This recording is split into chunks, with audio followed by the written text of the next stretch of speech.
Hey everyone, welcome to You'll Probably Agree. And with me today is David Lane from Davey Dave's Takes. And we've always seen each other like at the critic screenings. And yeah, the one we went to recently was Dune. I wish I could press a button and right now we could just play the score like Tito, Vito, Tito. But Yeah, no, yeah, I'm happy to be here. I mean, I feel like this is long overdue. I feel like we've been seeing each other at these screenings. I think every single one. I mean, you probably yeah. go more than I do, but the ones I always show up to, you're always there. So, Right, yeah, and I know like you were talking about Dune for a while with me because like you actually read the books, so you hmm probably like actually have more of an insight to the material than I did. Yeah, now that's the full first. How many pages is Dune? Like 1,000? so, so I'll explain a little bit because it says at face value there's about 686 pages, but Yeah. the whole, if you could see the whole like back section, it's Mm, like a dictionary because it's Jesus like, Christ.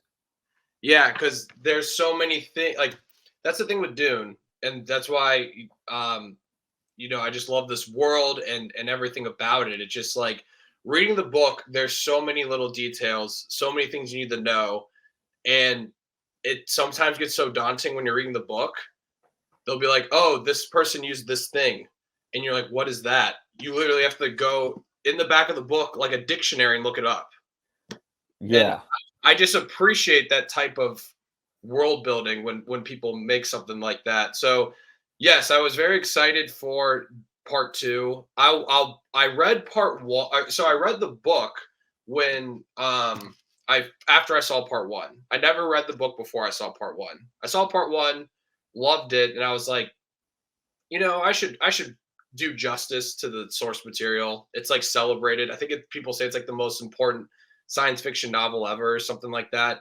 So like, Yeah. I'll read the book, and the book is amazing, obviously. So I was very excited for Dune Part Two, and I will say, like right off the bat, from someone who read the book, it does kind of help the experience a little bit. I will say. Yeah. Yeah. I was gonna say because there's so many references where I'm going, I should know what that means, but I guess I have to read the book to understand.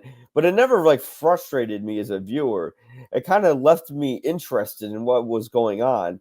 Because the whole movie, when you're watching it, watching Dune Part Two, to me, it felt like this is the feelings one must have when they read the book. It's kind of like this transcendent dream that you're on that you don't want to leave. And yes, it's filled with violence and all that, but it's very melancholic and It's like hypnotic to witness. it's like very, what's the word? It's like it's almost like your impending doom. It's almost like it doesn't have this like heroic feeling to it. Like No, no. And which thank God which they didn't do that for the ending. Because like, have you ever seen Jodorowsky's Doom? no, I actually only seen the David Lynch one, which we can Okay. also talk about also. Okay. So Jodorowsky's Dune is a documentary, and in that documentary, I can't remember Jodorowsky's first name, but he did a movie called Holy Mountain, which is like just trippy as hell. Uh, he was gonna make his version of Dune, and his ending of Dune had it like he basically did the opposite of what Frank Herbert did in the novel. He basically was gonna have like green grass grow out of the deserts, and Out of everyone was gonna hold Arrakis. yeah, Oh yeah, out of man. Iraq. Yeah, it was gonna be some corny bullshit thing, and Talk even about missing the whole entire point. yeah, Like and even Jodorowsky said in the documentary, it's like, "I was going to destroy his material. I was going to rape it." I'm like, "Jesus Christ. This is not what you're so thank God this guy never got the keys to make Dune." Like he he had it so planned out, but it would have been terrible. well, that's the funny thing about the David Lynch one is from what I remember, it's been a long time since I've seen it, but I remember how it ended and it was like it was almost like this celebration. Yeah. And it's like and like, they view Paul as this hero and it's like, look at us, we won. And when you read the book, you don't get that feeling at the end. You kind of feel like indifferent. You kind of like, I don't think what like you look at Paul and you're like, I don't think he's the real hero of the story. Yeah, There's something wrong with him. There's something wrong with this whole perception of him, and he doesn't ultimately stop what he wants to stop. And I love how Denis Villeneuve and the production company and everyone who made Dune Part 2 understood that, and didn't that, like, the ending wasn't like this depressing thing, but you did have this feeling where it was like a pending doom.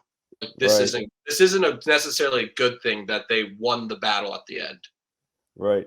And just to put the banner up, we might be talking about spoilers here, so you've been warned. But yeah, the thing that really turned me on to part two was I felt like the middle act, it was sort of like kind of dragging a bit, where it's getting into these deep philosophical conversations, which I'm drawn to, but then it keeps kind of having them, and I'm like, all right, we're gonna move the plot further along, but Jesus, that third act is incredible. I mean, the third act is basically David Lynch's Dune, like where it ended, except it's not goofy. And that's kind of like the big difference between the two. Like, this is a director who took the material very seriously, where I think David Lynch saw it and he kind of saw like kind of like a silly sci-fi film, you And know. and I think David Lynch faced a lot of issues. Like, Yeah, I'm pretty sure the studio told him he had to have the film under, like, I think it was like under 120 minutes, or no, sorry, 100 and like 40 minutes or something. And yeah, it's yeah, like, I don't know how you make this whole thing into a movie that's like barely over 2 hours long.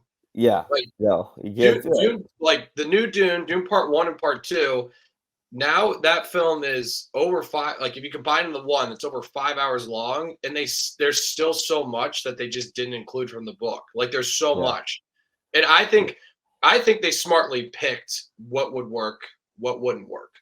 right. Um, there are a few things I kind of wish they kept in, but I also don't know how they would have done it. Um, so it's kind of like you outweigh like what would work better. Like, for example, in the movie Part Two, Jessica drinks the water of life, and her fetus becomes like, what's the word? Like, is all knowing, knows everything. Ah, okay, okay. in, Yeah, in the book, she's born, and Paul yeah, has a sister, and it takes place like 2 years after Part One, and Paul has a son with like Chani. So what I kind of wished in the movie they could have had Paul have his son with Chani, but then yeah, if you do that, you have to have Paul's sister be born.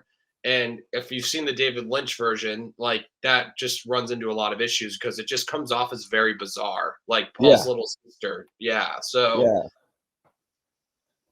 That that's why was I just, like, I'm thankful these filmmakers knew what they were doing. Like, Yeah. Yeah, Denis Villeneuve knows how to adapt what seems to be the impossible, because he did, Blade Runner 2049, everyone thought, "Oh my god, you're gonna make a sequel of Blade Runner? It's gonna be some, like, cash cow, weird milking of the franchise," and it wasn't. It was a I film that argue it might be even better than the original. I actually wrote an article saying why I thought it was better than the original. I outlined about, like, 10 reasons why. Yeah, because it takes, like, all the themes from the first film, and it kind of brings them a little more forward to the audience, because you had the whole thing where one of the robots gets impregnated and then has a baby, so we think it's like a robot baby hybrid. It's like a new way where they can create life, and then Ryan Gosling's character, Officer K, or is it KD-4321? Damn it, I don't know his full designation. I think they call him K, though. Yeah, it was just Officer K.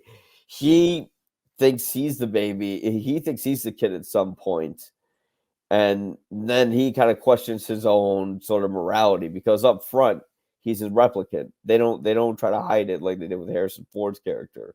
And just the journey Kay went through was far more fascinating than Harrison Ford just kind of going down, shooting replicants, having weird dreams about sheep, or not sheep, but like ponies, and then drinking all the time. Like I thought what Officer K went through was way more dynamic.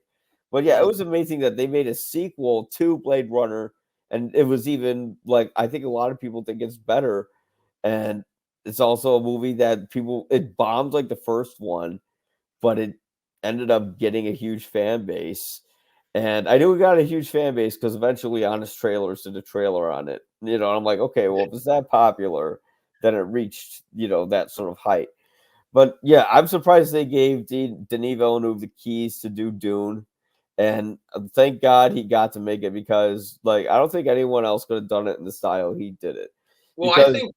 Oh, sorry. yeah, Sorry, you go. no, go ahead. Yeah, I'm good. Yeah, well, I just when they announced he was directing it, I felt like that was almost the perfect choice Yeah, because he has this style of like it's like giant filmmaking. Like every film he's made feels like so epic. yeah, And it's because like how it's shot. He's done like so many types of different genres, like between doing like Prisoners and then eventually like Arrival, Blade Runner, now Dune. The thing about the Dune source material, it's like it's so dense with lore, it's so dense with characters, it's so dense with like meanings and what it's trying to say about certain things. That's why it's been so impossible to adapt. And I think it almost is elevated, like the type of material is elevated from your typical sci-fi adventure or your normal movie. And I feel like he makes movies that are like that. Like you go see a movie like Blade Runner, and you think the typical average audience member might think this is like a action thriller sci-fi adventure, but no, it's like this beautifully shot journey about like okay finding himself and like the meaning of like what's living, what's not.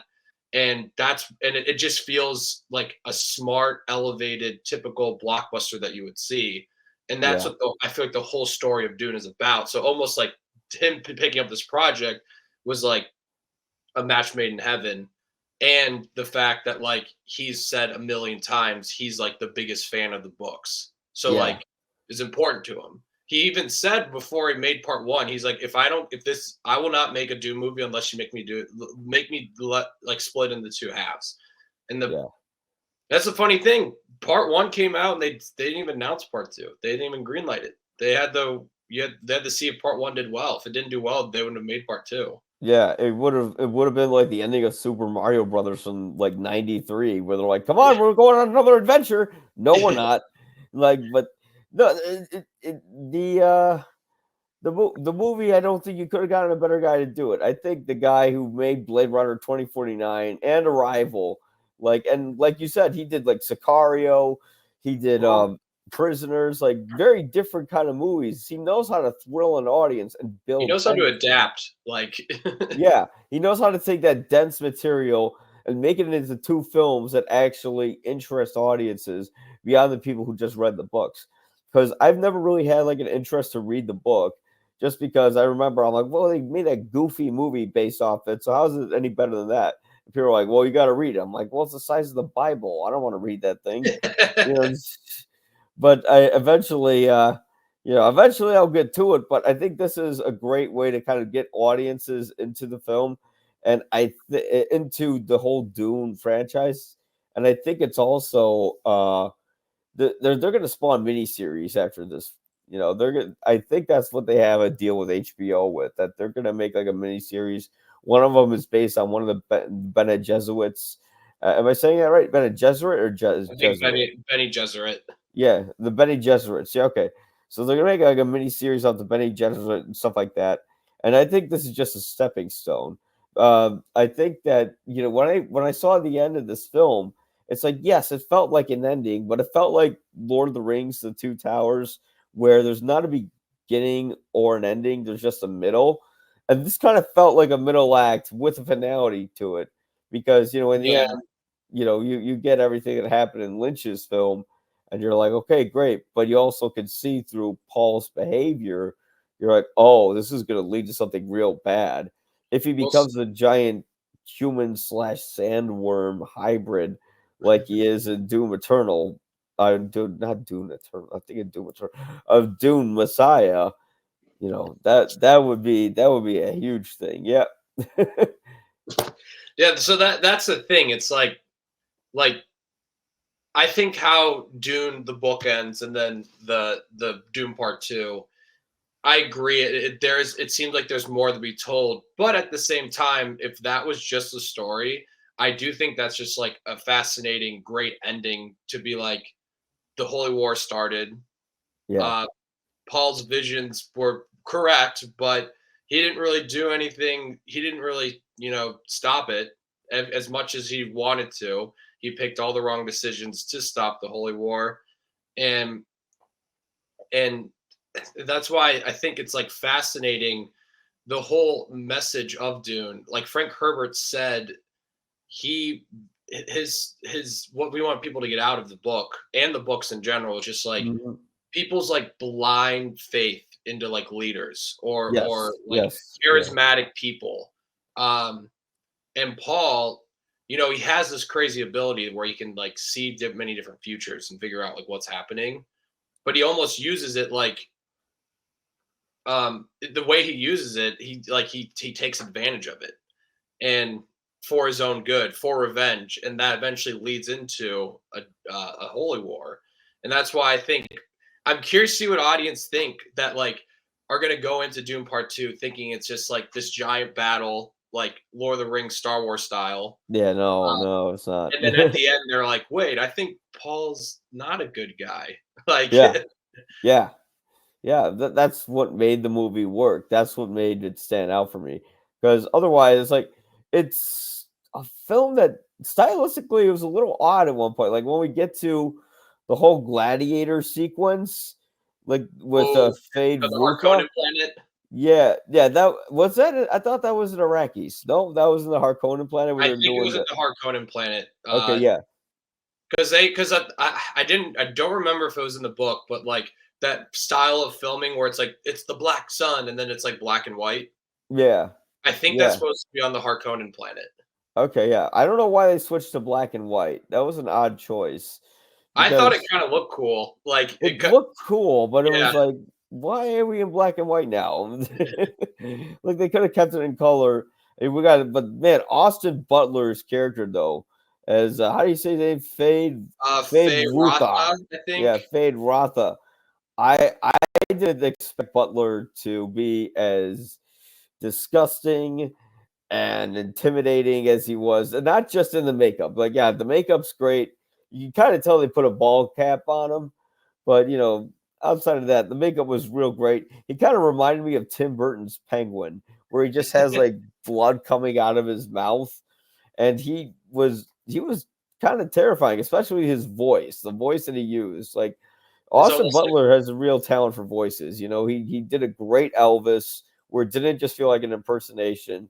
And this one too, it's like I couldn't tell that was even him. Like there were sometimes he'd be talking off screen. I'm like, who's that? And then they cut back to him like while he's mid sentence. And I'm like, Jesus, Gerard Butler. Austin Butler's making that noise. well, that's Wow. the funny thing. I just remember when he got cast as him, which by the way, the other choice they almost had was Harry Styles, which that would have been interesting. Yeah, that would have been Uh, funny. but they casted him, and a lot of people online were upset. I at that point I didn't know who Fade Rotha was, to like Yeah. when they casted him. People were like, oh, because they're like he's Pretty Boy, Masters of Air, like Elvis. He's like all like, and I was thinking like I think people forget that Austin Butler used to do some weird shit. Like Mm. he was Tex in Once Upon a Time in Hollywood. Oh, that's right. Yeah. See, he can be a creep, but people Yeah, always say say that. he can be a creepy guy, and I think he does a great job. Yeah, and it was definitely. I think people were worried that they were going to do the same thing they did with Sting, with the original Dune Oh films, yeah, where he yeah. comes out in a big speedo and he looks He's all jumping sexy and all that. around like Yeah, they're not going to do that for this one. They want him to be nice and creepy, probably the way more like how he was in the book. I'm guessing. You oh know, yeah. So in the book, they it's pretty spot on. I think in the book he was definitely way more horny. Like he like because There's a part that they didn't put in the movie. That's one of my gripes about the movie. Dune Part 2 is perfect, except they Yeah. didn't. There's a part where the Baron's very upset with Faye for I forget what he did. I forget specifically what happened, but by punishment, he had to go to slaughter his favorite brothel. So, that would have been Wow. great if they had that in the movie. Yeah, he kind of just slaughtered whoever he wanted. Like Yeah. he just took No, that one blade. that's the thing. They nailed like the presence, like they nailed like what his character, his attitude, his presence, Yeah, like just a scary, what's the word? Like unhinged. yeah, You don't really know what to expect with them. He could just kill you for literally no reason. yeah. So Which yeah, they he nailed that does. from the Yeah, book. yeah, yeah. That they nailed that character far more than like what David Lynch thought of that, what that character would be, and it was a standout performance. I Yeah, he thought the was. Yeah, yeah, and I thought the love story between one weak point I'll say is the love story between Paul and Johnny. Shawnee. Yeah, they didn't see. I'm not well versed in Dune, so uh, the love story between the two it didn't really work that much as like the whole Messiah sort of standpoint of we shouldn't look up to our leaders, like you said. Like that stuff was far more interesting than the love story, which felt like they had to have it because Paul had his like dreams and visions of Zendaya, of Shuri, whatever. But Johnny. Shawnee, yeah, whatever. Now I'm calling her after a fucking drink. Uh, but yeah, like he had his visions of Shawnee, and I don't know if that was enough for the film to have like this because there's like a huge arc where it's just a love story, and I was just kind of bored with that. But No, I understand that. yeah, I think it's important because it is a lot of Paul's motivation yeah, is with Shawnee. Um, like she's almost the way like person kind of guiding him into like the right direction. And then yeah, like his mother is like the opposite because she's brainwashed by the Benny Gesserit and and I don't remember really in the book like um if it was so straightforward that she was using Paul in a pawn to like start the Holy War. But yeah, like I guess that's like that's what I say is like the two differences, like the contrast with each other. Like Chani, like following Chani, I think probably would have prevented a Holy War. yeah, Um, like they really emphasized it in the movie that if he didn't go south, um, the Holy War probably would have happened. But the problem is like they don't know. He's seen other outcomes like where things could have been worse. That's the funny thing about the whole like Paul's whole character is that he keeps seeing these visions and he keeps telling himself that if he does it any different, it's going to be worse than it is. But how can it get any worse at this yeah, point? yeah. And he's gonna enact a holy war because he just gets real tyrannical by the last act of the film where he's like screaming at everyone to bow before him, and we're going, oh, this isn't Oh gonna yeah, be. Paul grew some nuts there. Yeah, yeah. I mean, at that point, okay, this guy, we know where this is gonna go, which is what makes me really interested to see Dune Messiah or Dune Part 3, which Denis Villeneuve said he is writing a script, but So it's I not gonna be available. He wants to make another film before he ends up going there. so that's the thing about Dune Messiah. I really hope they make the movie. It sounds like they probably will because I think this movie's tracking to make. I think Dune Part 2 is tracking now a huge opening weekend. So they'll, Good. yeah. So I think they'll make Dune Messiah, and I wouldn't be surprised if they call it like Dune Part 3 Messiah, and like you get to see Mm. like the difference in length. Like Oh my god. they could make it into one movie. Wow. They can make this into one movie. They So could. but I love Messiah. The problem is like I want them to make the movie one just because I love Dune.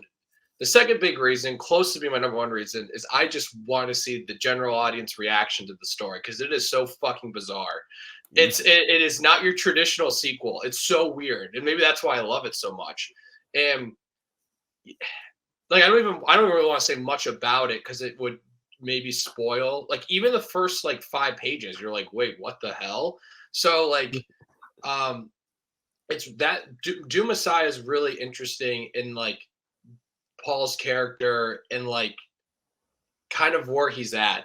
It's kind of hard to explain without spoiling. I'm just picturing like if Lucasfilms had the rights to like the Dune movies and they're like, "Oh, great, we'll make part 3." And then they read the script and they'll be like, "Absolutely not. We are not making this." They scrap it. They scrap the whole script for Rise of Skywalker and they're like, Right.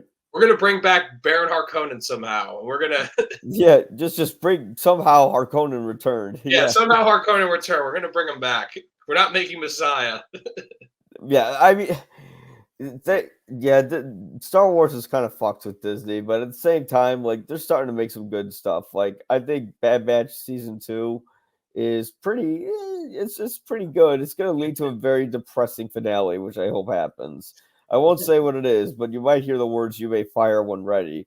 Uh, Ooh. but yeah, but with Dune, they I think it would benefit from getting like a little mini series that kind of Oh yeah. fills like the portions of the book in that the movies couldn't do because you can tell like they had to strip down a lot for those movies and it still feels like a lot of information but somehow the movie kind of takes its time and lets you soak in with this dreamy atmosphere rather than just shoving action at you like bam bam action And action. like lore. That's like Yeah. what that's the biggest feat I think they've done that is like so I think like incredible. I saw part 1 not reading the book. I understood everything that was going on. Yeah, I read same the book. here. I read the book, rewatched part 1. I obviously understood things even more, but I'm like more impressed like the fact that they could like get so much of this lore and the certain like religions and the houses and like all this put together to make a cohesive story that like your average audience can follow. I think it's just like a miracle. Yeah. Like because there's so much that happens in both part 1 and part 2 that just are it's sort of like briefly touched on, but in the book they explain a lot better. So it's like, and I think that's why I think they're just that's why they understand the source material so well. They Yeah. just know what to. They're like, we got to go into detail about this, and then like I guess for example in part 1, how they explained the voice working. Like I feel like any other filmmaker that would be they would do. I just feel like take too much time on that. In part 1, the scene is just them sitting at breakfast. It's like the first scene in the movie, and Yeah. she's like, use the voice, and he tries to do it, and it doesn't really work. But you understand what that is, and you're like, okay, they have some weird ability, and it's these group of people, and that's like, Yeah. got it, we understand. But Yeah. yeah, so I just think they just know how to like adapt this correctly. Yeah, that was the vibe I got from the first film. Because in the first film, when I saw the David Lynch film, I didn't understand anything that happened. When I saw the Denis Villeneuve film, I'm like, okay, how's Harkonnen? Bad. How's Atreides? Good. All right. Then what? Caladan. That's It's where like where the trays are from. the I call it Atreides like is. the water planet, like the opposite of Arrakis, pretty Right, much. yeah, and then Arrakis, of course, is Tatooine, and Yeah, yeah, so you can see that it feels like Star Wars for adults, like, everyone says that, but then you I think kinda it get feels it more when you like see Game the of movie. Thrones. Ah, yeah, see? Now you see, I never could get into Game of Thrones, and then when I tried to, I heard the finale was terrible, so I'm like, Oh god, "Well, why I am could I talk gonna about waste my that for time?" hours.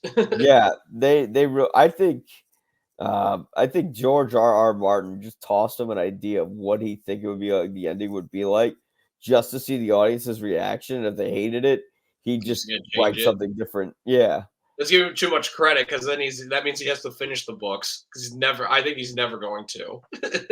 Yeah, I wonder what he's doing. What Yeah, yeah, he's working on there's House a of Dragons now, so I think that's long gone. there's a great interview between like him and Stephen King where he asked Stephen King, "How the fuck do you write so many books so fast?" And Stephen King said, "I think I write about like 8 pages a day or something like that." And that's how he does it, which, good You for would him. think like a surface level that doesn't sound like that's so much. Like, you know what I But it is. Yeah. but it actually is a lot. Like, Yeah, that's a lot each day, like 8 single space pages. That's a shitload. that's what I'm You saying. know? Like at first you're like, hey, yeah, that doesn't sound too long, and then you're like, wait, that's actually incredible that he can do Yeah, that. exactly. That's why he's Stephen King. You know, he's got that strong work ethic. But I mean, yeah, but with this film, uh, were there any elements of the movie that you think really stood out? Because for me, it was Paul Atreides' like rise and kind of like the fall of his demeanor. Like I thought that was the main thing where I'm like, wow, I wasn't expecting that ending. I was Yeah. expecting some bullshit happy ending, and we don't get that at all. So that's like what was interesting when I first read the book. I guess I wasn't really expecting like I would remember I was expecting an ending that's gonna like surprise me just because it's such an acclaimed book and people say just it's so important, it has all these different meanings. And that's what struck me about the movie too, is like how well they nailed Paul's character and like Yeah, the the uh aura around him and how he makes other people feel about him, and like yeah, that divide of like Stilgard thinks he's the Messiah, then like all these other people think it's all a bunch of horse shit, and yeah, like and just like that type of following and like how powerful that is, and how important that is to people and how you can use it for your own good, uh and you know and that's what I think is the most interesting part about the movie, is that like perception of someone who is just a charismatic leader and how much you put into that person, or even faith, and it like kind of questions that as well. um but I would say the tied with that is just like visually how the movie looks. yeah. Like it's I this time like Roger Deakins didn't do cinematography for here. It was Greg Fraser. Uh, Craig Fraser did it for part one, part two. yeah, I the still think process they go through is incredible. But no, go oh ahead. I think Blade Runner 2049 is like it's like the most beautiful film ever. It just looks incredible. And then like It's one of them. Yeah, this is up there. I think like I just remember the movie starts, the opening with like the princess talking about what's happened, and I'm like, all right, I'm in. This is great. And that first sequence where they fight the Harkonnens in that like orange type like desert, just yeah, the way it was shot and what it looked, I was like, oh my god, this is fucking amazing. This is like I'm so in. Like and it's like every shot in the movie, it's just like let's think this out. However, this is gonna we're gonna make this every shot in this movie we can put as like a portrait, like a painting. Like yeah. And it's funny, the process they went through that is they shot the movie on digital, scanned it on film, and then rescanned it on digital. So it would have this very particular, sharp, sort of soft at the same time look to it. And it's something that I think they also did the same process with the Batman. I'm not sure, but that's also Greg Fraser. Craig Fraser did Batman too. Yeah, yeah, just one of the best cinematographers in the business, like hands down. Him And and yeah, Roger Deakins, they're both working with Villeneuve. Denis Villeneuve, yeah, because before he had Roger Deakins do Blade Runner 2049, I don't know if he also did Prisoners with him or not. I I can't say think for he did sure. Sicario though. Sicario, okay, yeah, that would Yeah. make sense. That kind of looks like his lighting. He likes to use a lot of minimalistic lighting with like harsh shadows and stuff like that. Oh yeah, So, you definitely see that in 1917. oh god, yeah, or as Michael Phelps calls it, Ready Player World War One, which I have to agree with. I did. I'm one of the few people that didn't think 1917 was that great, and I was so glad when it lost at the Oscars. I Like, thought I just thought it looked amazing. yeah, it Like certainly does that. that one scene where he like wakes up and he's in that village and it's like the only lighting in the village is like the flares being shot in the sky. Mm, It like looks so incredible. And like that type of like visuals is like a lot of the visuals in Dune Part Two. I feel like also just like the way things are shot, like the lighting and like just where things are placed in frame. It like I don't know. I just think it's so impressive, and it's just like you could just tell the care put into it too. yeah, You know, you can see the attention to detail, especially in each planet. Like, you have to know who the good guys are and who the bad guys are, while also trying to make sense that the bad guys sometimes use the same ships as the good guys. They use like those big moth ships, Oh, and I think they're called like the Thropters or something in the yeah, books. What they're called, yeah. yeah. Like, but it does a good job discerning between what each party is, and it gets you invested in Paul's story. I think a little more in this one than the last one, because the last one he was just kind of the guy who always knew what to do. He kept a cool head, he was always ahead of the situation. And in part two, he kind of becomes like Anakin Skywalker, where he's starting to have this huge downfall when he was this once noble man. Because anyone with any amount of power, with people telling you constantly that you're this messiah, well, what's going to happen to that person? They're going to have a messiah complex, and then they're going to just start taking advantage of that and losing track of reality. And this movie kind of shows how, I mean, there's that one point in the movie where Paul said he was going to marry, I think, one of the Harkonnens woman or something like that. He was No, going to that's marry the Florence Emperor's. Pugh, That's Emperor's daughter. the Emperor's daughter. Yeah. He's like, I'm going to marry Princess her. Princess Erlin, I think. Okay. Erlin. Yeah. Yes, something like that. I mean, they're hard names to keep track of. Florence Pugh. Well, yeah, just Princess Florence Pugh. Princess Urlan. Yeah. Irullan. I had Yeah. to spell it out just to make sense of it. But yeah, he like betrays them, and then he's saying, "I'm gonna marry her." And then I think the end of the film, it just focuses on Zendaya's face, because she kind of knows, like, uh-oh, like Paul's lost. Paul's lost, and Well, he's that's the thing. tossing aside.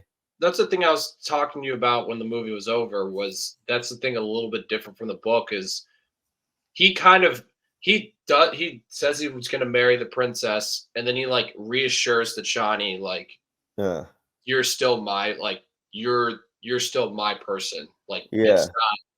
And I think he kind of does in the movie because like when he looks at her like before he fights Fade and he's like just I'll love you as long as I breathe. I yeah, think he saw that he's gonna have to marry the princess. That he knew like that was kind of his thing. Then what the movie does differently, from what I remember from the book, Shawnee in the movie is like, fuck this. This is bullshit. In the book, I don't think she was too jazzed about it, but I don't think she was like totally against it though. I think she was kind of like, okay, this is what has to be done. yeah, And but you're right about like the whole thing like with Paul and the whole story, like him, the Messiah complex, and it's interesting him trying to fight that, because he knows it's wrong, but it gets to a point where he knows he can use it to his advantage.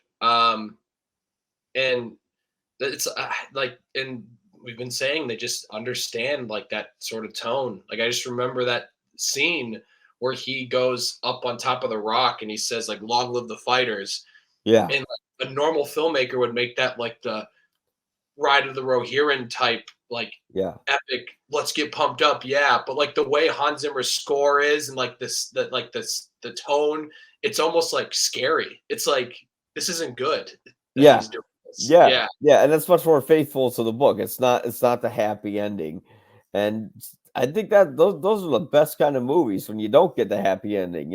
Empire Strikes Back Get a stood very out. complex ending. Like Yeah, yeah, Empire Strikes Back, that stands out because it's not a happy way to go.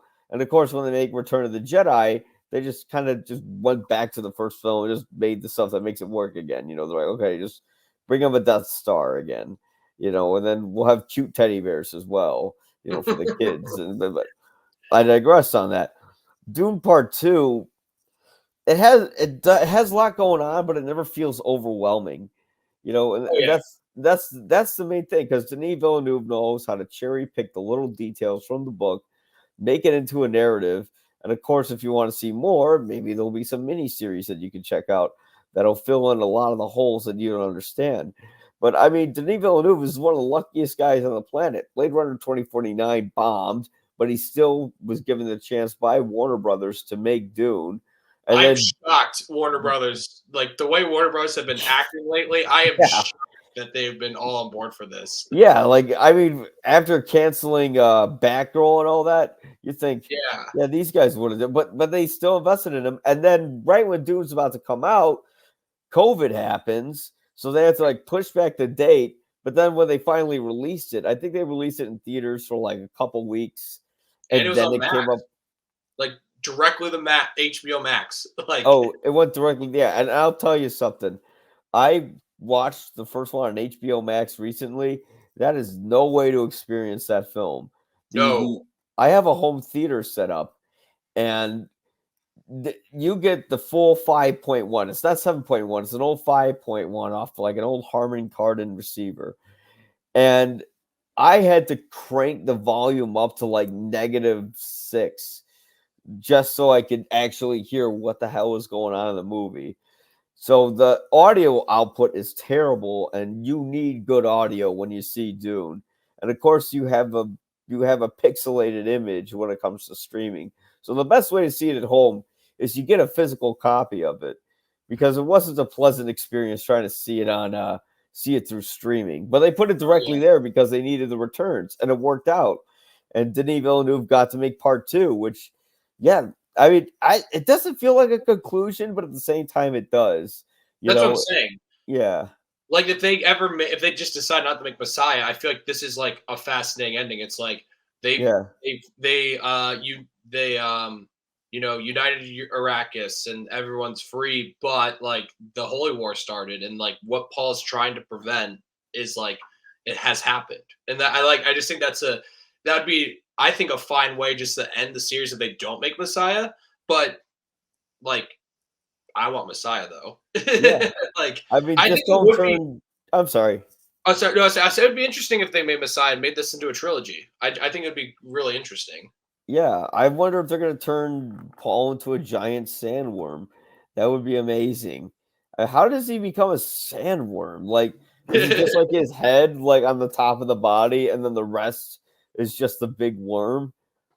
uh, I won't go too much into it, Yeah. but that yeah, I mean, there's a lot of things that happen to Paul the Messiah. I'll just say that, and it's like, and I don't know, like that's why I just love this series so far, because it's like I've Yeah. only read Dune and Dune Messiah. I haven't read the rest. I'm going to. The next one I think is Children of Dune, and Oh yeah.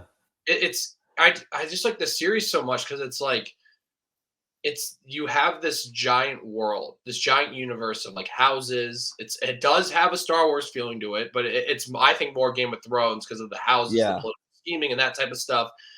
And it's like Frank Herbert. I just feel like he has these really interesting ideas with these characters that a traditional writer or filmmaker, I guess now with the movies, it would just be the normal. I think Paul becomes a hero at the end and reunites Arrakis, and it's all fun and everyone's happy. And like, and then the sequel is like, oh, one of the houses, we have another thing we have to fight and like stop Arrakis from being destroyed. And it's like part Messiah is not like that at all. It's like it's Yeah. really different, but it's like super interesting to like the overall story and like the characters and the meaning of the whole entire series.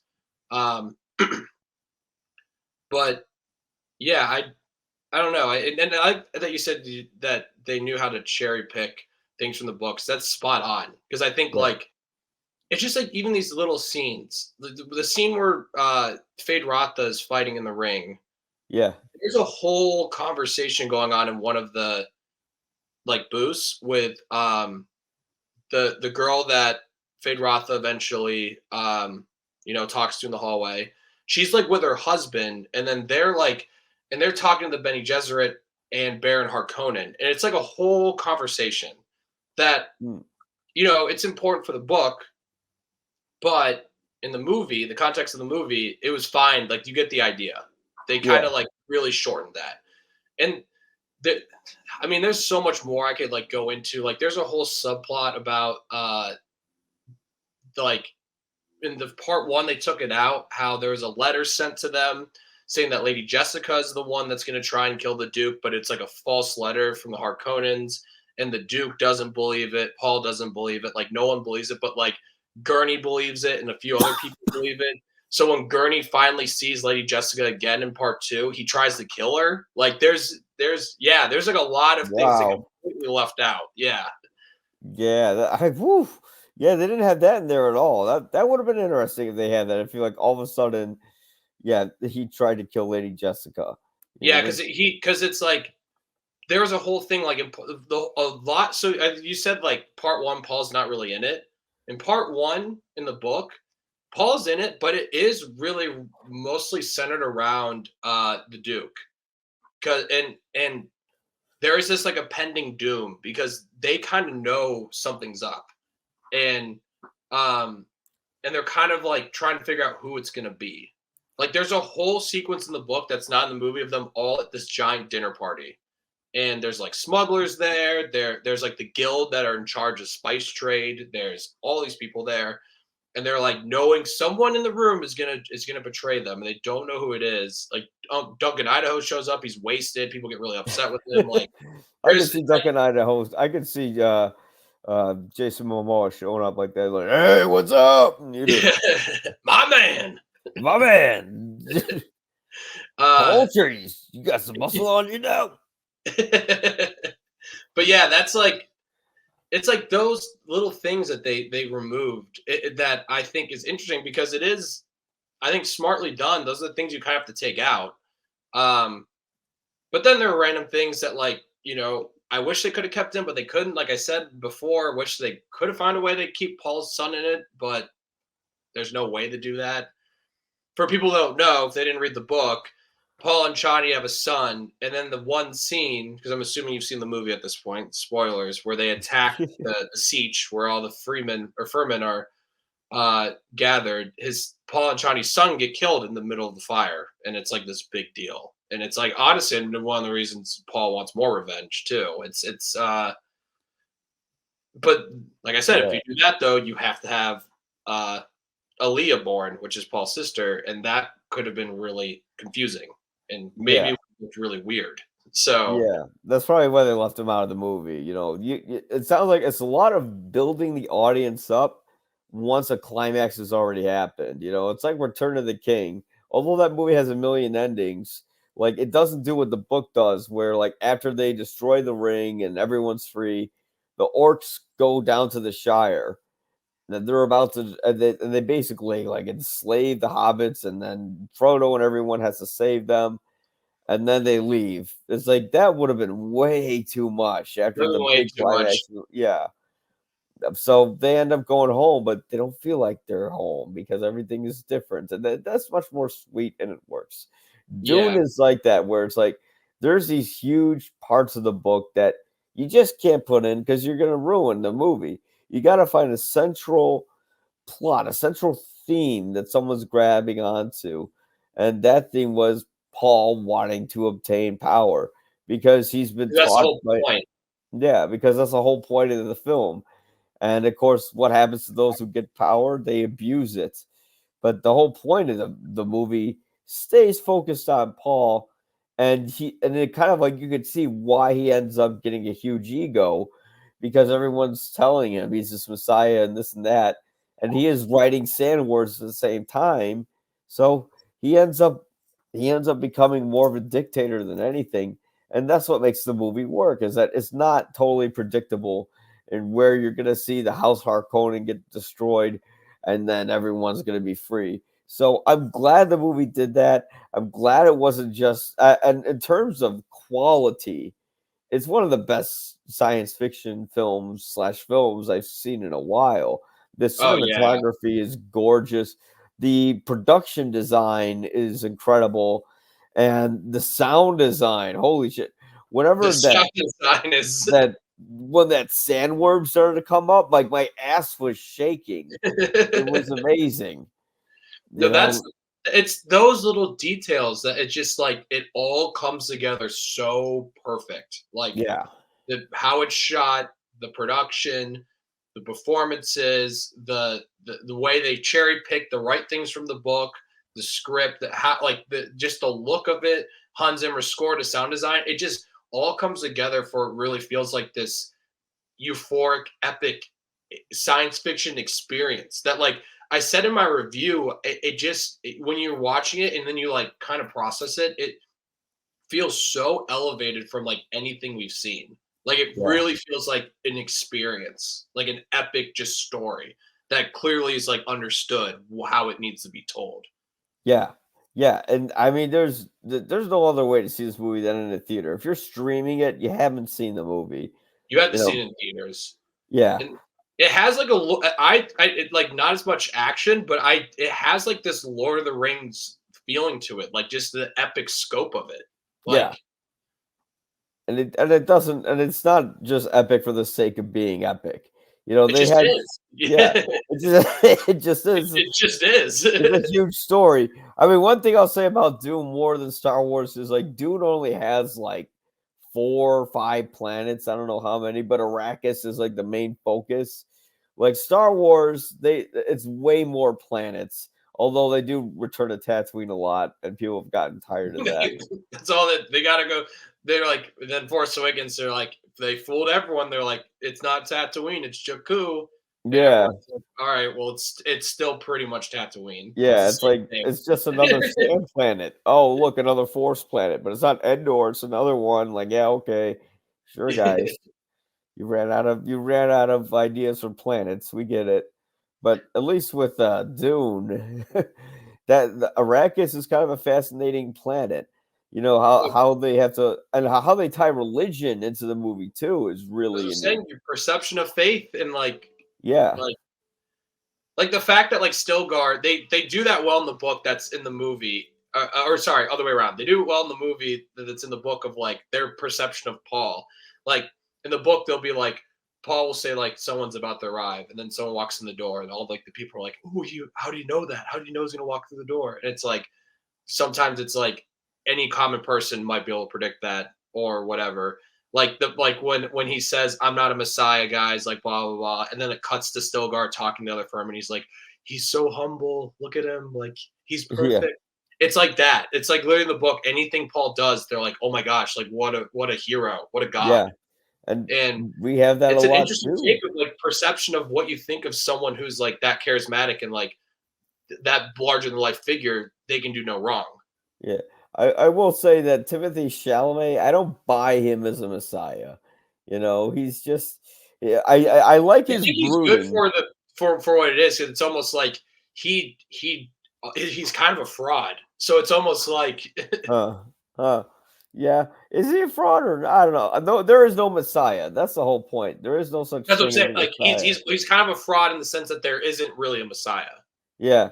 He's as close as it gets because he knows how to ride the sandworms and how to win in combat. And Which I mean, he can see futures. That's like what yes. why people Yeah. think he's a god. Yeah, because he has dreams of the future. And he And fits like perfectly in that puzzle that the Benny Gesserit like basically plagued the whole galaxy of like there's gonna be a Messiah, and he like fit all the little he checked all the boxes, and everyone thinks it's him. yep, yep, and then God only knows what happens when they find out it's not him, but I'm glad it ended on a note that kinda makes you go, "Wait, what happens next?" You And know, in it's a a very very somber, ambiguous film. and in a very somber note too. Like, damn, this Yeah. is kind of sad, which is awesome. I love when a big movie can do that. Like, Yes, that's what makes it so great. It feels like an Empire Strikes Back. You're like, "Oh my god, what's" like, I want more. What's gonna happen next? And why the and I didn't expect this to go here, but it went there. You know, yeah, you don't expect you don't expect Paul to all of a sudden be telling people to, bow before him, but he does that. I know. See, this is why I said we're gonna do spoilers because there's no way I could talk about this movie without getting into that oh because yeah, that's like the whole point of the film. You know, yeah, and that's why it's I've said it a million times, just more elevated to what we typically see, and it's not only is it beautifully shot and just feels epic, it's like very thought provoking too. We yeah, have these discussions about Paul now. We have discussions about the ending. It's not like cookie cutter. This is how it ends. There's legit debate. Like there will be people who debate like, yeah, he had to win though, like for the greater good. Like his house got wiped out, and he needed revenge on the Harkonnens, and yeah, for sure. But like in the grand scheme of things, like, is it really a good thing though? Because the Holy War is going to cause death to like billions of people. Yeah. And I think that's what's gonna happen next is the Holy War. They predicted that. So that's what I like about it. It leaves space open for more, but at the same time, if they could just end it here, you could just end it there. It's like the ending of Terminator 2. You know, there's a road ahead and we don't know what's gonna happen next. And all the Oh yeah. sequels still count, you know. I can't If I believe I had compared Dune to fucking Terminator 2, but to bet, if I had to bet, they're probably going to make Dune Part 3 Messiah. I hope they call it that, Dune Part 3 Messiah. yeah, Because well, yeah, go ahead. okay, because I just think I think this film is going to do well. Like Yeah. not numbers like Star Wars or even like a Marvel movie. Like I'm seeing projections of around 90 million opening weekend, which isn't really completely mind-blowing compared to what we've seen. I personally think it's probably going to get over 100 million domestically, but especially with like the critic scores for this, it's like Yeah. it's last time I checked, it was at a 98% Rotten Tomatoes, which I was like, I really don't like Rotten Tomatoes that much. You know, unless you verify me, I love you guys. But because it's like I I mean, because it's just like, it's either thumbs up or thumbs down. It doesn't paint the whole picture of like what people are actually thinking of the movie. That's why I think Metacritic is a lot better. Uh Yeah, it gives you more of an actual balanced, uh, sort of standpoint on what people think of a film, you know? it It gives an has average score, like an yeah, actual like oh, this person gave it 4 out of 4 stars. That's 100. This person gave it 2 out of 4 stars. That's a 50. Then you get the Metacritic score will be a 75 rather yeah, than be a 50% on Rotten Tomatoes. Like yeah, so that's like a whole different discussion. But I guess for Dune though, it's like the critic ratings right now are insane, and that's why when I knew this movie was gonna be good is the fact that the press screening for us was like 10 days before in the middle of the day. I was like, oh, they are confident in what yeah, they have. they know what that you can always tell when a movie's good because with Dune, they had, like, an option where it's, like, way before when it comes out, or I think the next screening is, like, a little It's before it Monday. comes out. Oh, it's Monday? Yeah, the next one's Ah, Monday, okay. but I'm actually going to the fan event with like 6 of my friends on the Sunday night one. Ah. We all bought tickets to go see it in IMAX, not the actual IMAX theater, but like one of the bigger. You know what I mean? The Well, it's ones that still are like, processed on digital, so the IMAX you're seeing it on would be the proper format. It's not like watching Oppenheimer where it was processed you on have to film. go to like one of the 5 theaters in the country. Like, Yeah, like Christopher Nolan's like, "Oh, you gotta go to this theater to see it." Like, man, that's so far out of my way. How am I gonna fucking do that? But yeah, I mean, but Dune Part Two is a movie I need to see again. I'm gonna wait till it's like nearby where I am, I want to and see it again so bad. I Like, I need to see it again. Like after it ended, I'm like, rewind it. I wanna understand more. Rewind it. You know, I mean, we went from seeing that to Drive Away Dolls, which which was like I is actually enjoyed total Driveway Dolls. opposite. That was really I felt like it was unfair though because like a lot of times during Driveway Dolls, I was just thinking about Dune. Yeah, I know. I'm just like I'm watching this dumb comedy that has dildo jokes in it, Too and then many Dolo jokes. oh my god, like it was that was just so stupid. I was like, Spoilers for Driveway Dolls if you guys haven't seen it yet. There's a lot of Dildo jokes. yeah, but I'm just sitting through that movie and I'm like, I gotta write about Doom. But yeah, when I went home, I think I wrote about Doom like that night.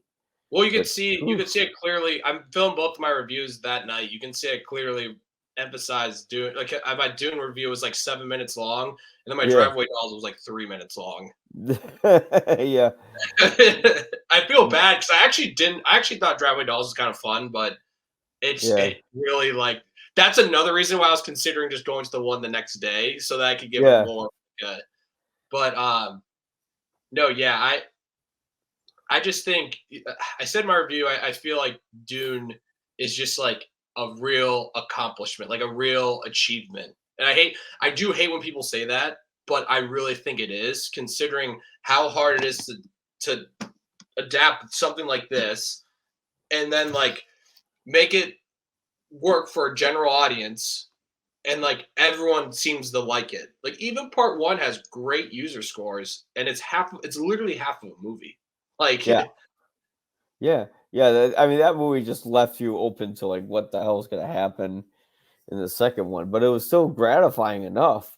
I mean, there's just so many scenes that just visually I love. I love the scene where the Bene Gesserits they're talking to Lady Jessica, and then her like ship takes off, and the music hits this like huge crescendo, and it matches to the thunder going off when the ship like leaves Oh the yeah, in the atmosphere. beginning of the first one, Yeah, like and ding then dong, Paul, ding dong. and then Paul's standing there in the rain, like Yeah, and he's like he stands in the fog, and the camera slowly goes in on him.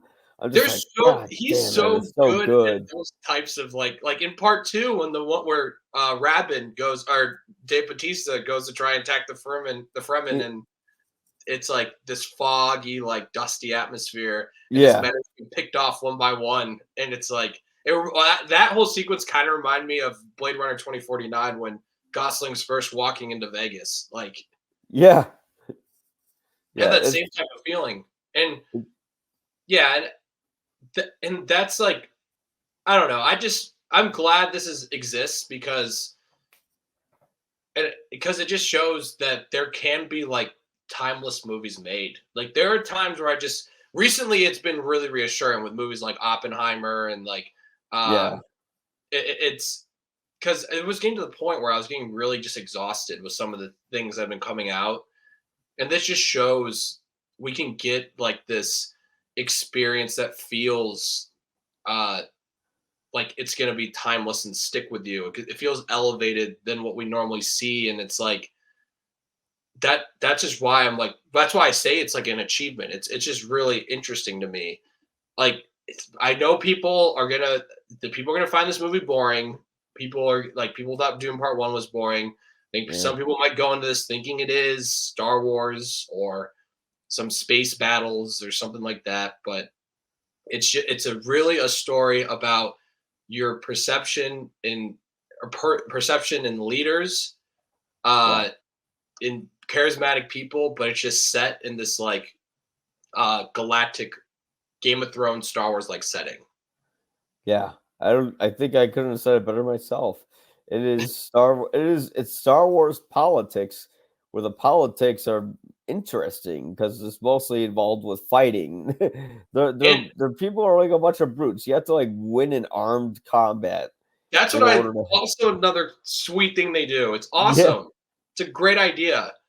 yeah. We should have that. We should have Joe Biden and Donald Trump going to armed combat together and Well, see do who they? wins. You know why they do that? Is I don't remember if they explained in part one, but in the book, if you have a shield on, Yeah, if you get shot with like one of the guns, it's like it's like a ginormous explosion. It's like really. you can't, it's like that's why they fight hand to hand because they know they if they have shields on that they can't shoot at each other because everyone Mm, around that's you will just be killed. Yeah, they should have put in a scene explaining that. That would They have been, but I guess I don't need to. It's funny, they're so technologically advanced with flying ships and all that, but they still have like medieval techniques to combat.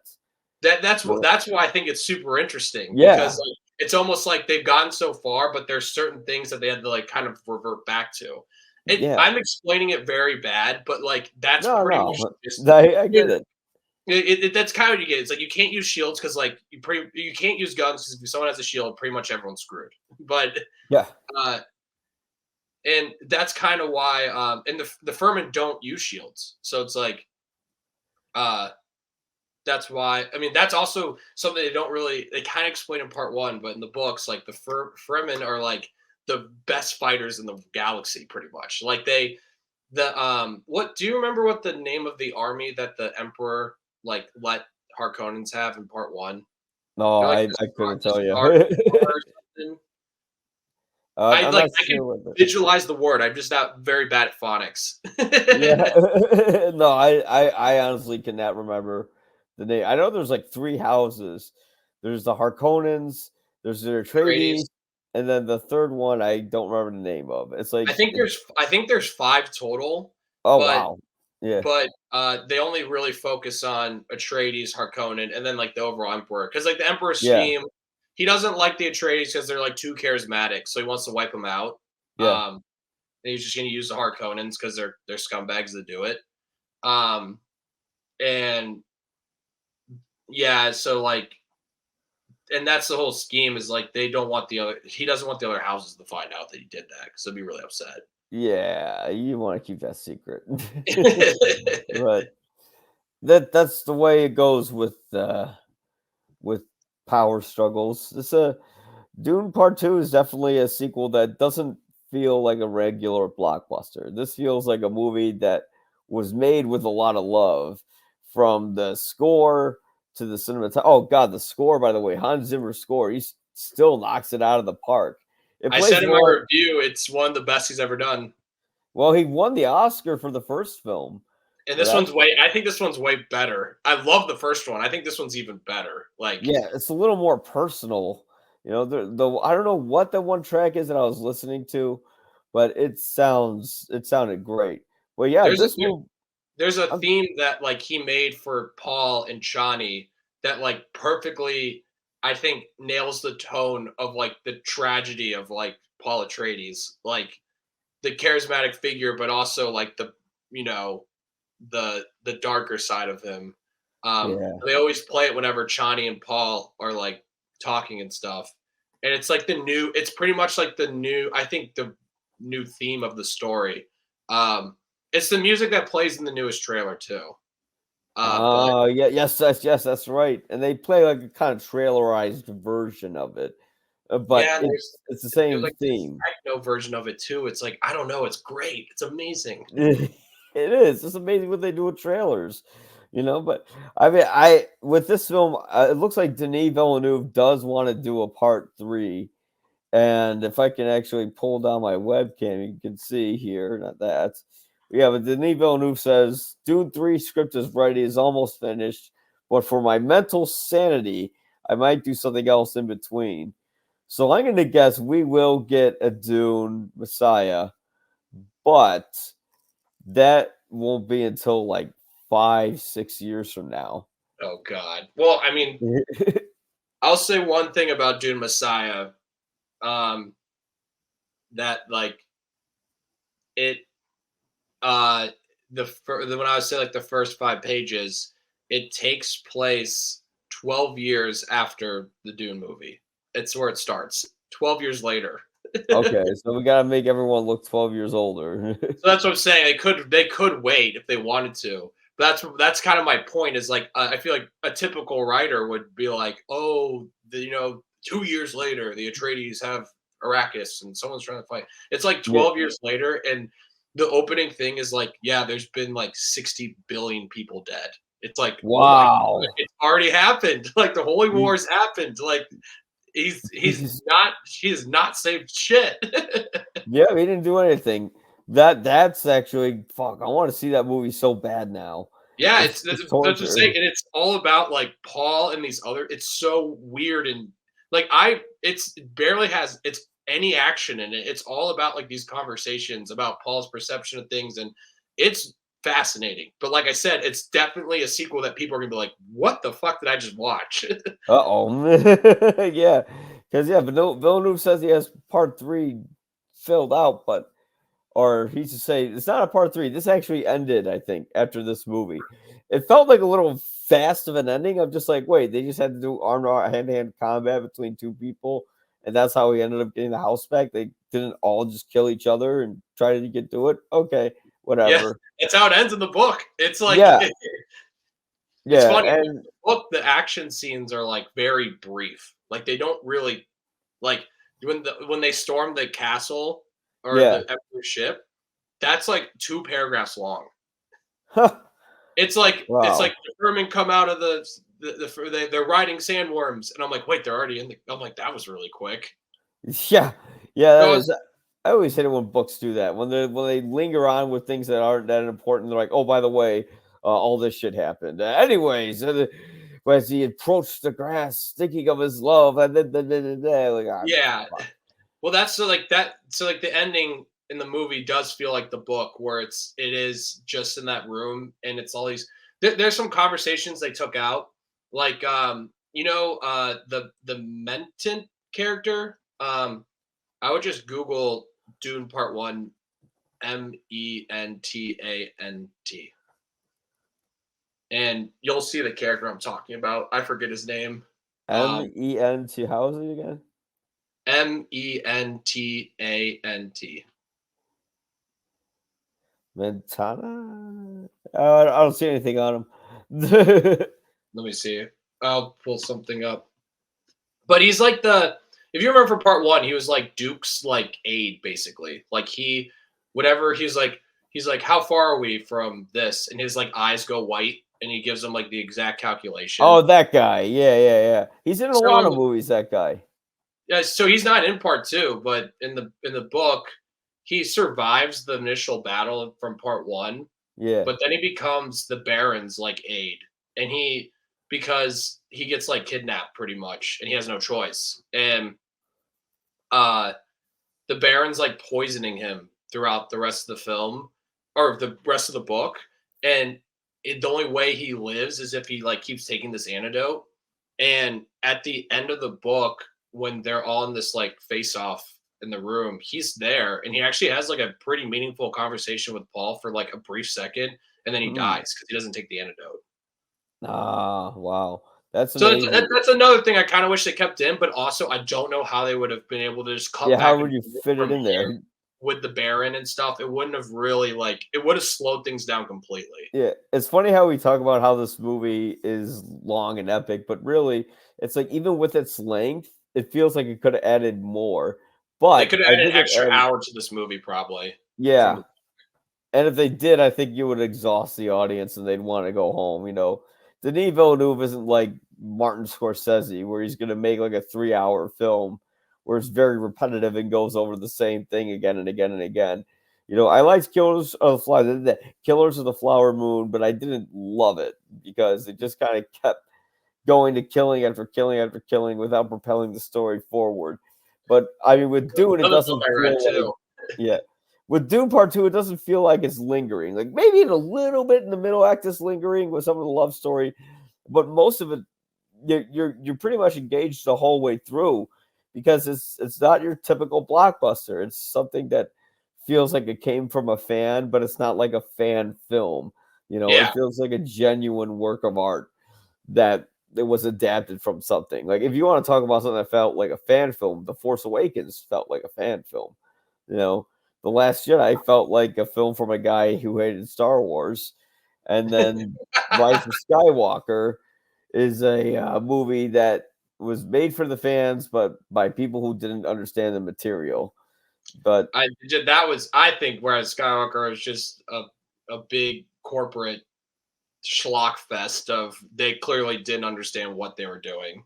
From Rise of Skywalker, it kind yeah, of like reassured a Rise of Skywalker. It kind of reassured people they're like Disney doesn't know what they're doing, and then that came out. They're like, yeah, we were right. But they've made better things lately. So, but like at that time though, when it was just those movies that were out, people, yeah, it almost reassured. It's like maybe this wasn't a good idea, but yeah, yeah. Right. I mean, because they just went through the lowest common denominator with that sequel. I mean, bringing Palpatine back was one of the dumbest things, and now through the Bad Batch and the Mandalorian, they're trying to make a way where you're going to understand how Palpatine cloned himself and stuff like that. yeah, It's going to be like Dave Filoni when he made the Clone Wars, where everyone hated the Clone Wars up until the Clone Wars reached its second season, and then people were like, "Oh shit, this is pretty good, actually."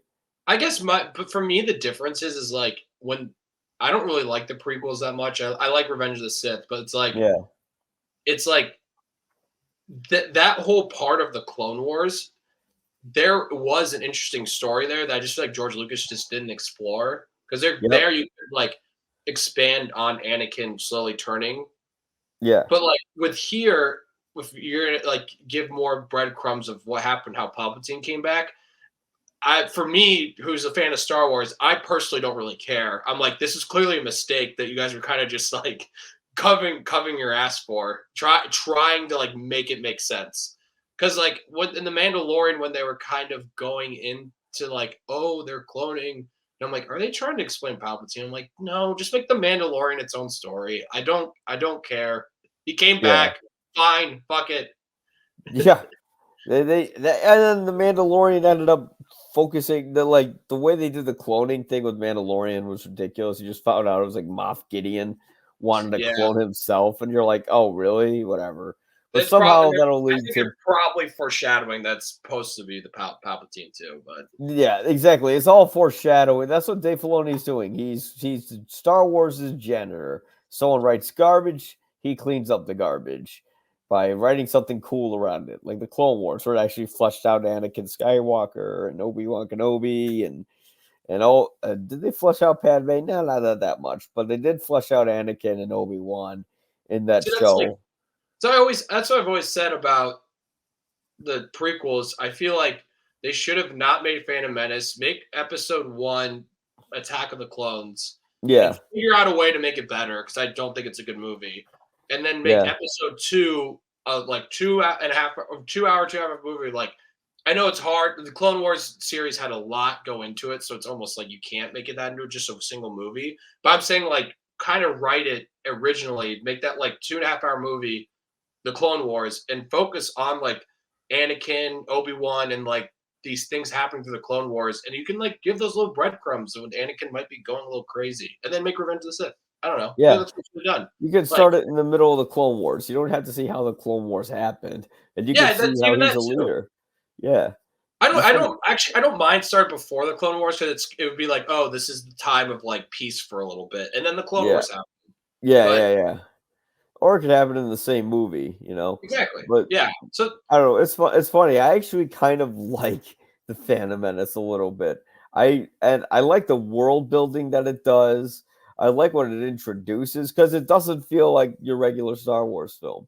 It feels like something different. You know, I'll never forget when I saw that trailer for the Phantom Menace.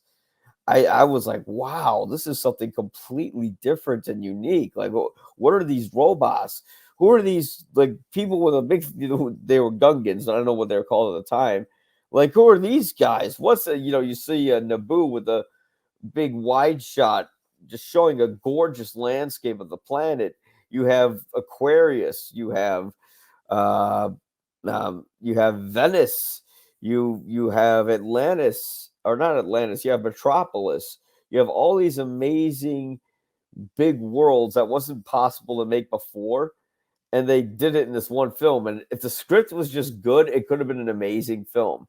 But the that's Phantom Menace's screenplay is what kills it.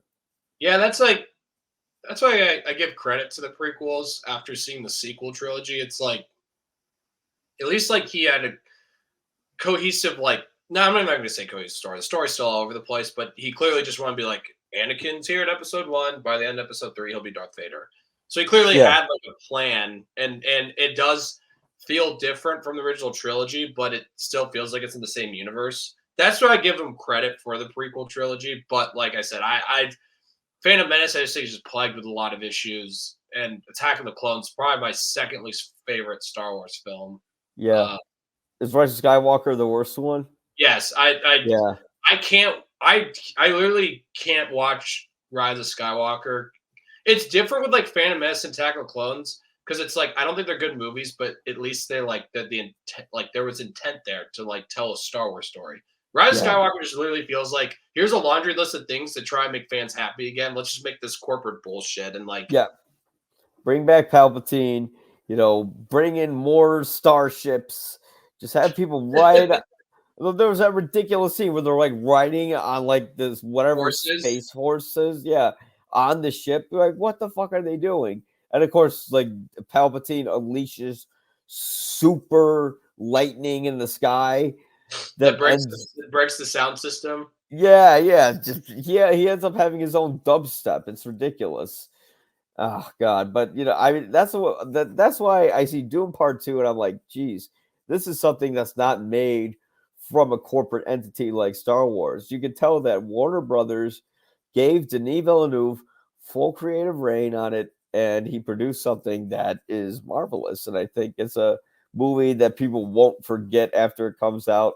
And you can watch Dune with Dune Part Two, and you can be engrossed in it. You can read the book afterwards, or you could be an illiterate fucking idiot like me and not read it. But Hey, I just started reading books like a year ago. So I mostly read like I got on this huge kick where I was reading books from Bob Woodward about Trump because they were just like conversations in the room, and the whole time you're reading it, you're like, Jesus Christ! Like it never fails to shock you how fucking crazy he is. But that's one great way to bring in the audience. Mention politics, but whatever. I mean, when No, it comes to politics, Dune is filled with them. as I say, Dune's a very political movie, and it's like about politics. I don't think it's making any sort of statement on like actual current politics.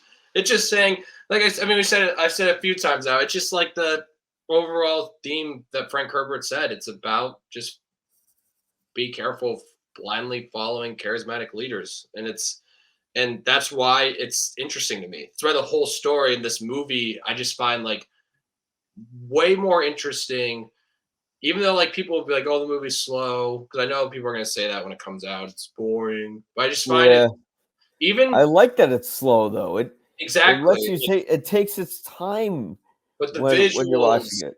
and like Yeah, what it's trying to say, and it's like I think that's just more interesting than like going to see. I'm trying to think something on top of my head. Like, going to see Driveway Dolls. It's more interesting. well, at least that movie I feel like also has like a director trying to do something. I'm like trying to think of some. I'm like, what's the most recent Marvel movie? Oh god, like the Marvels. Yeah, like the Marvels or Oh, horrible. like Ugh. or I'm trying to think of more like recent. I mean, like Thor: Love and Thunder. Like I don't know. It just like those just seem like typical beat by beat things that they would do, and then like Yeah. this movie, I just think is like unexpected and like tells like an interesting story and like actually wants to make good cinema out of it. Yeah, it wants to soak you in the atmosphere, and that's what I love about Denis Villeneuve's films is that they're very atmospheric. Even Prisoners, you feel like you're in hell with that movie. You know, that's probably one of Hugh Jackman's best performances. Scares the shit out of me. Paul Dano gets the crap beat out of him in every film too. I don't know why. Right, There Will Be Blood, he gets the shit beat out of him. Prisoners, he gets the shit beat out of him.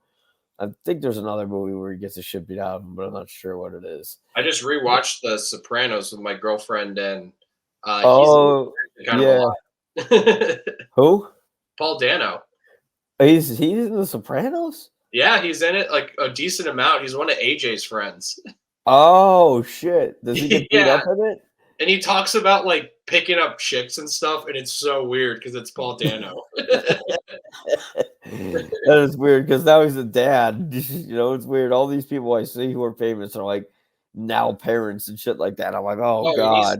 like I'm like watching that and I'm like, man, that's gonna be Riddler one day. He doesn't even know it. He's gonna be the Yeah, Riddler. it's amazing. Like, who would have ever guessed Robert Pattinson would have been Batman?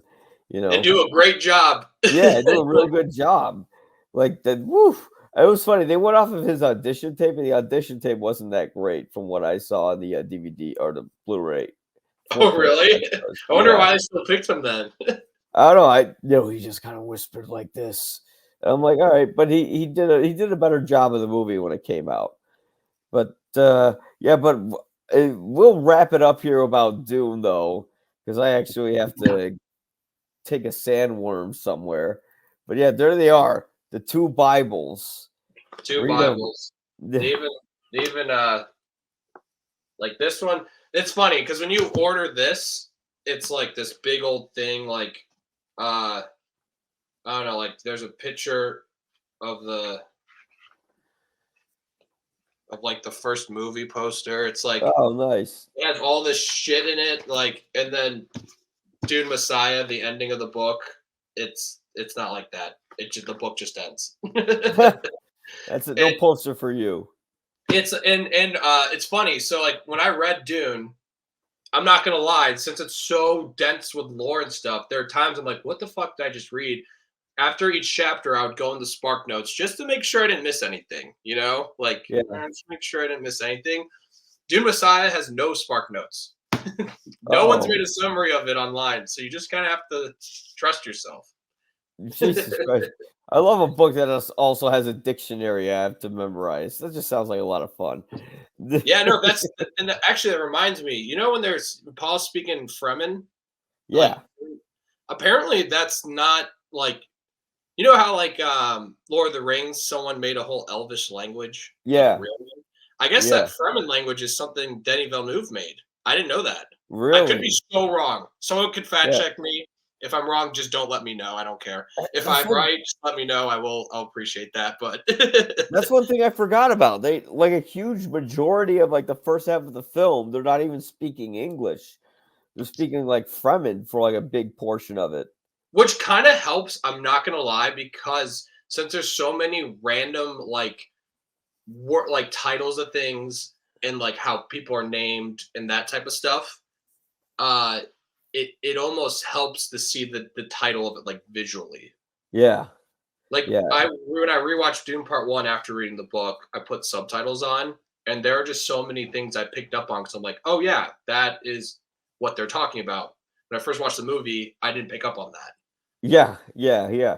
See, for me, who's like all like not well versed in Dune, it enticed me enough where even when I didn't understand things, I'm like, well, if I watch it again, I'm gonna get it, you know. Or if I go on my Wikipedia, I could look it up, or I could just read the book, Oh either yeah, way.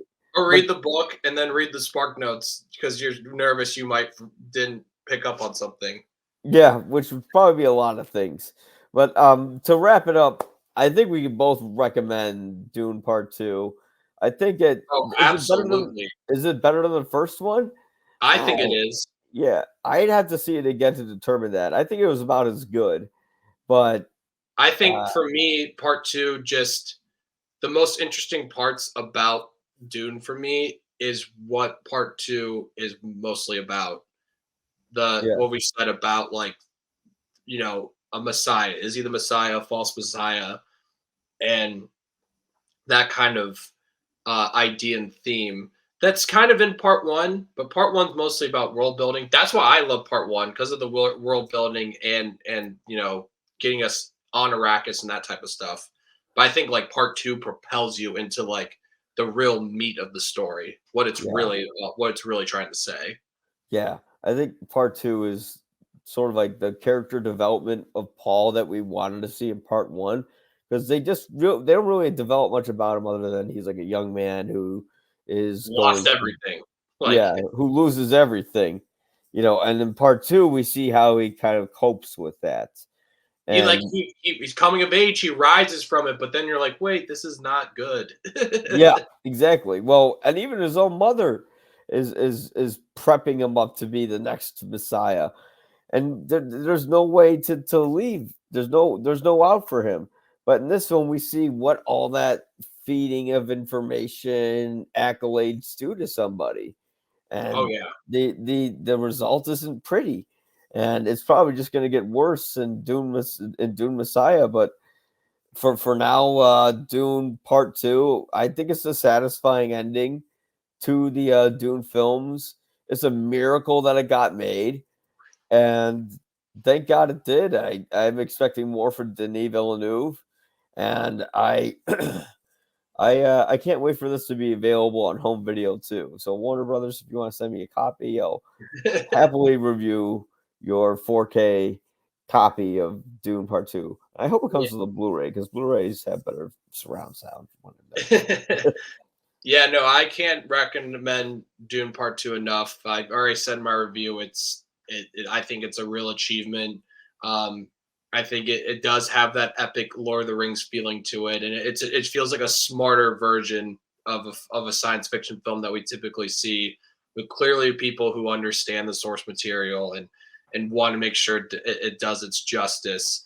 And I said earlier, I just feel like it's a combination of just everything coming together so perfectly, with like filmmaking, the story, just like everything. You couldn't have done it better. I really, like, as someone who read the book, I really don't know how else you could make a better adaptation of this.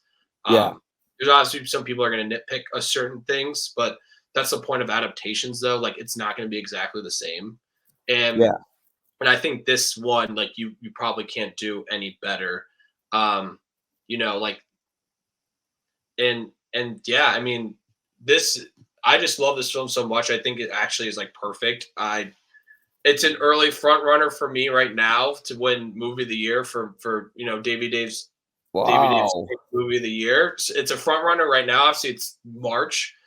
That's what would have been interesting if this would have came out in November. Like this, the Oscars season would have been nuts. It would have been between this It and would Oppenheimer. have it would have been well, the funniest thing is it was supposed to come out, In I think, November. during October, yeah, in November, but then the writer or the actors strike happened, And and Warner they Bros. all Like, we're left. pushing this back. Make sure we're getting as much marketing on this as possible because we almost didn't even make this thing. Yeah, oh my god, I hope Denis Villeneuve has, like, the worst luck and the best luck. Blade Runner 2049 bombs. He still gets to direct Dune. Uh, he Dune's about to come out. COVID COVID happens. happens. Yeah. Dune Part 3 is about to come out. Oh, the writer's strike happens, so they gotta delay the release. So, yeah, Yeah, because it I could have been an feel. Oscar front runner. It could have Yeah, been Dune versus fucking Oppenheimer. Oppenheimer. And I Yeah, think it would have been interesting, but I'm kind of glad this happened because, like, now, I mean, there's gonna be a lot of good movies come out this year. Who knows? Like, but I could see this clearly a clear front runner at first because, like, the yeah. first Dune movie got nominated for a lot and won a lot of Oscars, and I Mhm. think this like is better than part one. Like I think every part of this film, every aspect of it, is a better version of part one, in my opinion. And Yeah, I think that's why I think it'll be interesting to see. yeah. It's just weird that this is coming out in March and award season's literally going to be a year from now for this movie. I know. I don't know if it's gonna be hopefully it'll contend. There's a lot of movies that Hopefully it's not like recency bias where like a film comes out in like November and people kind of forget about Dune. Like yeah. But that's that's what does I'm worried happen. about. That does happen a lot. Yeah. I mean, but that is unfortunate. But what is fortunate is that you should see it. It's a damn good film. Oh, Dune Part 100%. 2. And if our recommendation isn't enough, then hey, tell us why we were wrong about the movie, and we will constructively have a conversation that isn't full criticism. Nobody will be Yes. saying "f you" to each other. Please please let me know what I got wrong about the book. Um like I said, I just got back in the reading, and the first book I chose to read was Dune, probably the most dense uh, book to get my brain back into the reading cycle. So, if there's anything I missed or got completely wrong, just pretend that I got it right and just don't let me know. Yeah. So, So, Dave, you can find Davey Dave's takes on YouTube. The link, the description for it will be in the video. And also, you can find Dave on TikTok and YouTube at, well, what is it, Davey Dave? yeah, on YouTube, just Dave's take. What is my TikTok handle? I just started using Oh, TikTok. it's Davey Dave Lane. For TikTok, I think it was the same for both on Twitter. Oh, TikTok, I don't know. TikTok is Twitter and Instagram. Dave Lane, Lane. I guess Dave's take was taken. I don't know why, but TikTok though is Dave's take. There we go. So, and of course, if you want to see my stuff, go to YPA Reviews. As I said, YPA Reviews on all platforms except TikTok. On TikTok, it's at YPA Reviews Chicago, all lowercase too. All right, Dave, thank you so much for doing this. Dune Part 2, he gives it a 10 out of 10. I give it maybe a 3.5 out of 4, leaning on a full 4. So That's fair. I That's a have high to, rating. That's high praise still. yeah, I gotta see it again. I need to see it again because there was just so much lore that I was lost, but I was happily lost in the dream that was Dune Part 2. So everyone, don't get sand in your shoes. It's not beach time. It's not winter time unless you're in the West Coast. If you're in the West Coast, please, I will happily join you there. All right. Until then, we'll see you later.